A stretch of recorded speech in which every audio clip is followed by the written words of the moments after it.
positive was the start naturally, but I think quite early onwards in that stint, even when Lando was behind, I mean, he was just waiting for the opportunity.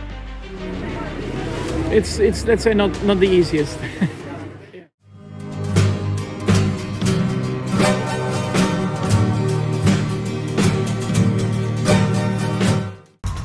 Video check. Loud and clear. Safety car in this lap. Overtake available. Box now, box. Box confirmed. You've done it, mate. You've done it. The championship is on the line. And the Miami Grand Prix is underway. Poor start for Charles Leclerc. And the pressure is mounting. Can Lando Norris keep his momentum going and steal the title from Max Verstappen? Or will Red Bull find a way to turn their season around and hold on to the top spot? F1 is back at Zandvoort after a 3-week break, and it's been an interesting weekend. What many thought would happen has turned into reality. McLaren brought an upgrade package that's really paid off, with Norris taking a dominant win over Verstappen with a 21-second advantage. While many believe that the Drivers' Championship was sealed by Verstappen, as he doesn't have to excel in every race to win it. Lando Norris wins for the first time in Formula One. It's victory in Miami for Norris. Norris's dominance has proven otherwise. With 9 more races until the end of the championship in 2024, can the Brit take a surprising maiden championship and beat down the biggest deficit after a summer break in the history of the sport? Everyone was amazed by Norris's dominance in the grid. Down to 5th goes Sergio Perez. Max Verstappen leads. Even though he did lose the lead in turn 1, which is pretty much a tradition at this point. Despite Zandvoort having one of the shortest distances to cover until you reach that turn, the Norris didn't waste any time getting past Verstappen. And once he did, he just took off. Verstappen was probably having flashbacks to those boring old days when Mercedes dominated, and he'd finished 20 to 30 seconds behind Hamilton all the time. Still, with 9 races left and a 70-point lead, Verstappen is definitely the favorite to win the championship. But can Norris somehow pull off an incredible upset? And if so, what would he need to go his way? First and foremost, McLaren's car is a total rocket ship that's leaving everyone else in the dust. Many people thought Mercedes had what it takes to compete with their latest upgrades, but their W14 is still struggling to keep up with the front pack. In a pretty surprising turn of events, the Silver Arrows have ended up being the 4th fastest car in Zandvoort, which is not where they wanted to be. But McLaren seems to be the only team that can actually bring upgrades that work in the middle of the season, which is a big deal. And the fact that Norris won with a whopping 20-second advantage shows that this trend is probably going to keep going for the rest of the season, unless he somehow manages to mess it up to an even greater extent. To really get the full picture, we need to look at the remaining 9 races. If Norris somehow pulls off a miracle and wins all 9 of them, which is tough but not entirely impossible given how dominant the MCL 38 has been, he'd score a whopping 225 points. But if Verstappen plays it safe and finishes second in every single one of those races, he'd still score 162 points. And here's the thing, even if that happens, Norris would still finish 7 points behind Verstappen. Wait, there's a twist. We've still got 3 more sprint races coming up in 2024, which could totally shake things up. This is where things can get really interesting. Since it's unlikely that Norris and Verstappen will finish 1-2 in every race, the Drivers' Championship is still up for grabs. The upcoming races in Baku and Singapore are actually ones that don't play to the RB20 strengths, which could shake things up. Jos Verstappen, Max's dad, has been pretty vocal about Red Bull needing to step up their game since they're really losing the mid-season development battle to McLaren. He said, "McLaren is going like a rocket. We're doing everything we can to close the gap, but we haven't succeeded yet. I also saw this coming a bit. The updates are there, but they don't do much. Red Bull has to put out all the stops to improve. The title in the Drivers' Championship is not a certainty. You never have certainties. Max is doing everything he can to score as many points as possible, but it is not a certainty." Helmut Marko has fired back at Jos Verstappen's comments, but he's sounding even more pessimistic than Jos was before the race. Marko admits that Verstappen and Perez will get some upgrades, but he's worried that their car's performance will keep dropping, which could mean even the Drivers' Championship is out of reach due to Norris's insane speed.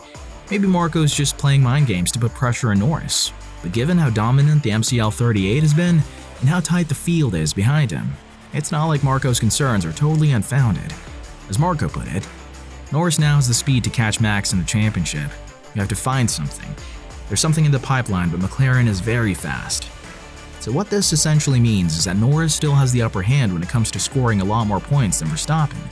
And even though Piastri had a bit of a disappointing race by McLaren standards, they were gunning for a 1-2 finish in Zandvoort. We can't totally count him out just yet, just like we can't always rely on Perez to have Verstappen's back. Piastri could still make a difference in the championship fight.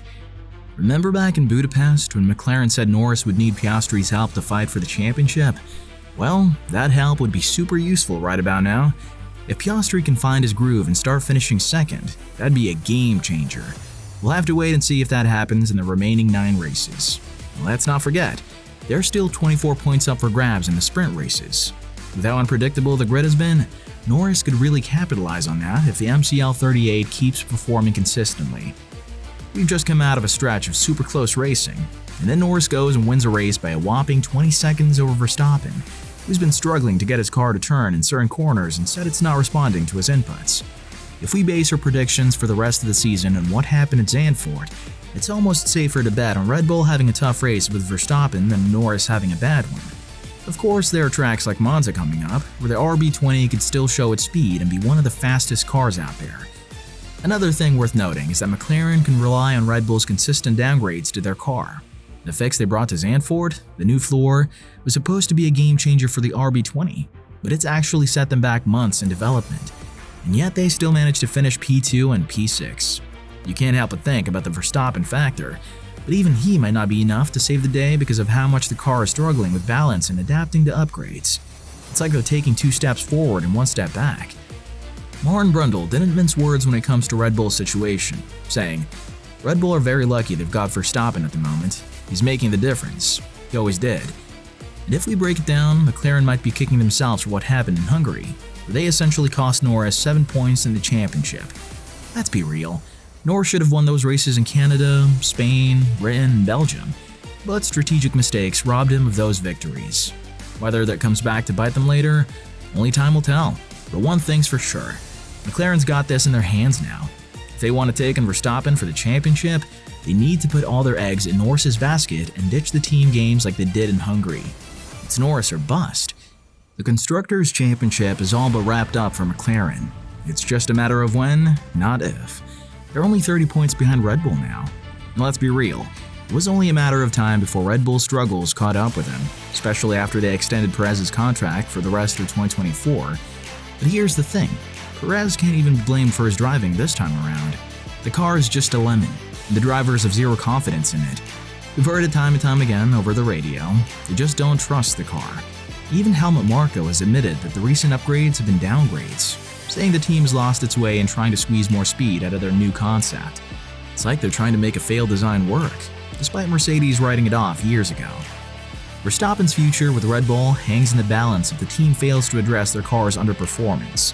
Nevertheless, his exceptional driving skills are still making the 2024 championship a closely contested one. However, looking ahead to 2025, the outlook is less optimistic. With most teams already shifting their focus to next year, Red Bull's continued struggles with their car's development could leave Verstappen facing an uphill battle. If the team persists with their current approach, they risk being outpaced by their rivals, making it increasingly challenging for Verstappen to remain competitive. The 2024 season may yet unfold with unexpected twists, but 2025 poses a more daunting prospect for Red Bull unless they rethink their strategy. And there you have it. The stage is set for a thrilling showdown in the world of F1.